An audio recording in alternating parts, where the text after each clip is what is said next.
Hey guys, welcome back to another video, and on this one I'm going to be showing you the best build for Palossand on Pokemon Scarlet and Violet. Let's start off with how to get it. So what you want to do is you want to come right over here. So what we're going to be doing is we're going to be flying to Levincia South, and then we're just going to be making our way over to this little beach area right here, and anywhere on this area you can find your Palossand. Well, you can find the pre-evolved form of it, Sandygast, so you just want to encounter that, and then you want to catch it. When you catch your Sandygast, you're going to make sure it is a ground type Tera, because that's the Tera we're going to be using, and we're also going to be using the item metronome. To get the metronome, you're going to want to fly over to Levincia North. Once you're in Levincia North, we're going to be going over this way to the Delibird shop. You want to go inside there, and then we're going to be clicking on battle items. And then what you want to do is scroll down till you get to metronome, and you want to buy one of those for 15,000 Pokedollars. Now we're going to be using a special attacking build, so once you get out of the Delibird shop, I want you to turn right, and right in front of you there will be a Chansey supply shop. It's black and green, little Chansey on the front of it. You want to go inside there, and you can buy all the mints from the shop for 20,000 Pokedollars. If your Palossand isn't already a modest nature, I want you to buy a modest mint. This will raise your special attack and it will decrease your attack. And this is so we can maximize that special attack on our Palossand. Now the EVs going into our Palossand will be special attack and HP. And you want to make sure you have max IVs on everything except attack to maximize your chances of winning those raids. Now to do this, you'll need bottle caps. To get bottle caps, go to any Delibird shop and click on general goods. And you can buy bottle caps for 20,000 Pokedollars each. Each bottle cap means one max IV, so 5 bottle caps will get you your best Pokemon without the attack, and that will cost you 100,000 Pokedollars. So you're going to want to go ahead and make sure you have 5 of those, and then we're going to be flying over to Montenevera. Once you're in Montenevera, what you want to do is you want to come over here and speak to the guy with the Bomber Snow. He will hyper train your Pokemon. Then you want to click your Palossand and click bottle caps, and then we're going to be clicking HP, defense, special attack, special defense, and speed. Now I forgot to mention the item metronome is a chain item,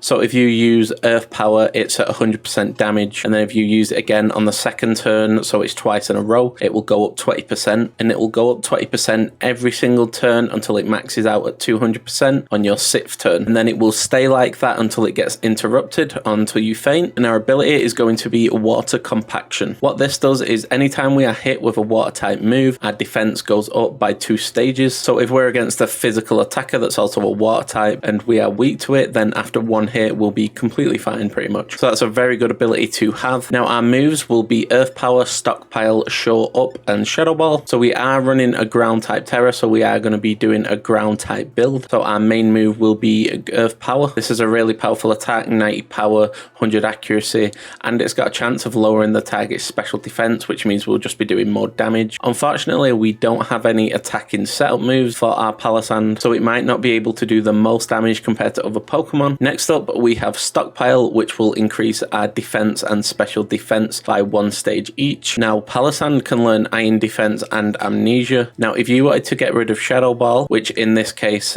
for demonstration purposes I didn't, you would only have Earth Power as your attacking move, then you would have Amnesia and Iron Defense, and then Shore Up as your 4th move. This build would actually be better, but just in case you wanted a backup move in case anything happens to Earth Power, like Disable or Cursed Body or something like that, I put Shadow Ball in. Show Up will recover your HP by 50%, 66% if you are in a sandstorm. Shadow Balls are alternative backup move. It's quite powerful. We get stabbed from it, and it can also lower the target's special defense. Now Earth Power, Show Up, and Shadow Ball we all learn through level up, so you don't need to worry about those. But Stockpile is an egg move, and to learn the egg moves it's a bit more complicated, and you will need a Pokemon that can learn Stockpile. Now for this demonstration I will be using my Quillfish. It has Stockpile as one of its moves, and then what you want to do is you want to get the Mirror Herb and equip it to your Palossand. So I'm just going to forget Stockpile really quick for demonstration purposes, and I'm going to show you where to get the Mirror Herb. Now if you fly over to Cascarafa North, once you're at this Pokemon Center, I want you to come over this way, jump over the water,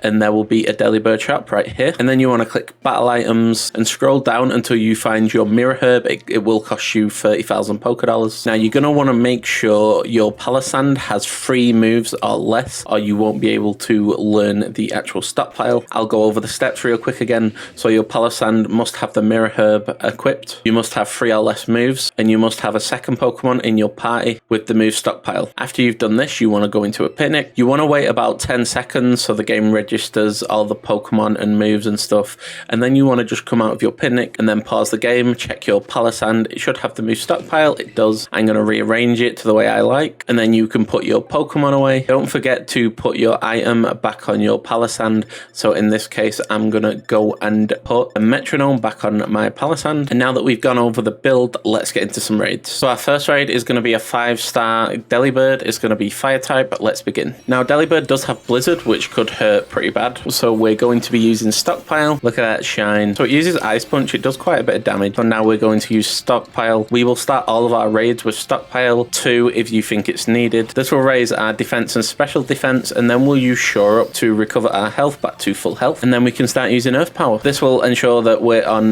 max health and we can get a lot of them stacked metronome attacks as possible. So that's 1 Earth Power. It does quite a bit of damage.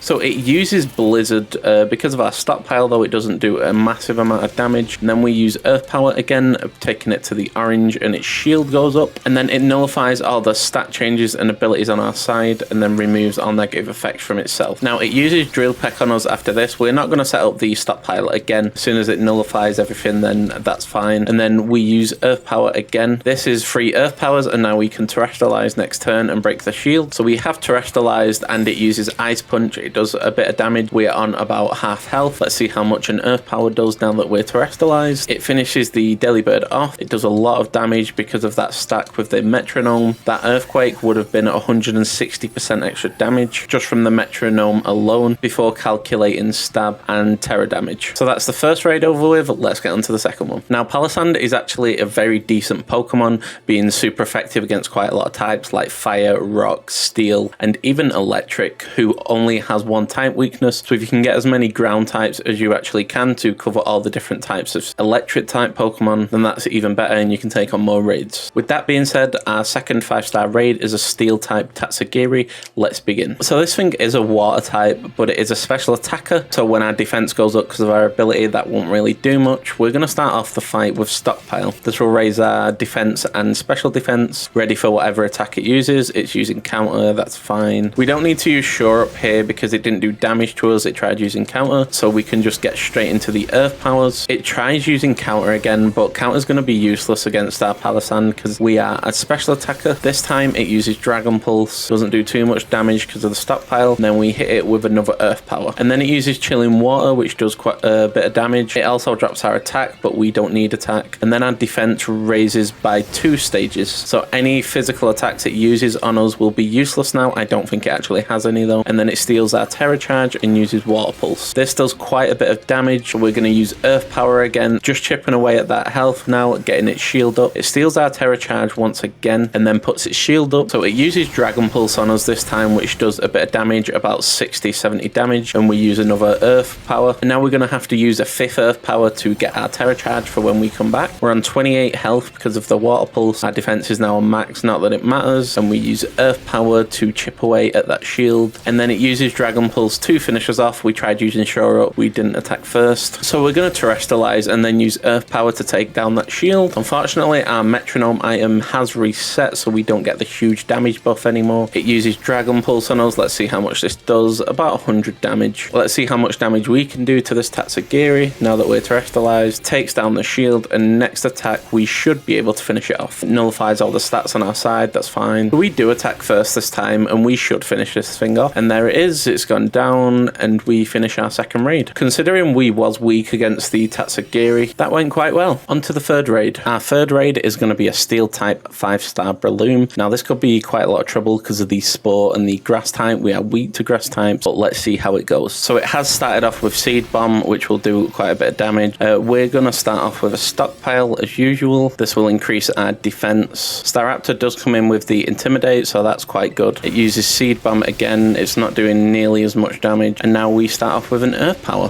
which we're just going to chip away at that health till we get our Terror. It does put us to sleep, however. This is what's going to be the deciding factor of this game, how much it puts us to sleep. So we're going to use one of our heals. We have 3 opportunities to wake ourselves up because of the 3 heals we have. There's the first one gone, and we can't build our metronome stack because of the spores. It uses Seed Bomb because of the Stockpile and the Intimidates, though it's not doing any damage now. It does use Grassy Terrain, however. That will increase the damage it does with those Seed Bombs. bombs. Let's see how much this one does. Does a bit more damage, but still not that much. And we use Earth Power, take it to about half health, and reduce its special defense. That could be huge if it doesn't remove it, and then its shield goes up. It does remove negative effects from itself though, so that's unfortunate. We keep getting health from that grassy terrain, so it's not all bad. And now we attack first because it's paralyzed, so we use another Earth Power, and then it steals our Terra charge just before we was going to Terra, and then uses Seed Bomb on us, which does quite a bit of damage. We're going to have to use Earth Power again. We're just chipping away at that shield at the minute. It uses Seed Bomb again, does about 120, 130 damage. We can survive one more Seed Bomb, so now I am going to Terra. I'm confident we can take out that Brillium Shield in one shot, because we're on like 3 Earth Powers in a row at the minute, because it's not put us to sleep. Let's see how much damage it does. Hopefully I was right. Okay, so I was right. We break the shield and we nearly kill it actually. I didn't know it'd do that much damage. It nullifies all the stat changes on my side. That's fine. Don't have any. And uses Seed Bomb. We should be fine. We are not fine. I thought that would leave us on about 20 to 30 health, but it's not all bad. We do have time to still finish off the raid. And now when we come back, we're going to use Earth Power to finish the job. We was actually quite weak against this Pokemon and we still beat it. So just because a Pokemon doesn't have setup moves don't mean it's not useful in actual raids. It can be quite useful, especially against electric types. And even those physical water types if you run into any. Speaking of setup Pokemon, go check out this build on screen right now. You'll be able to one-shot your opponents after setting up with a Tinkaton, and I'll catch you on the next one.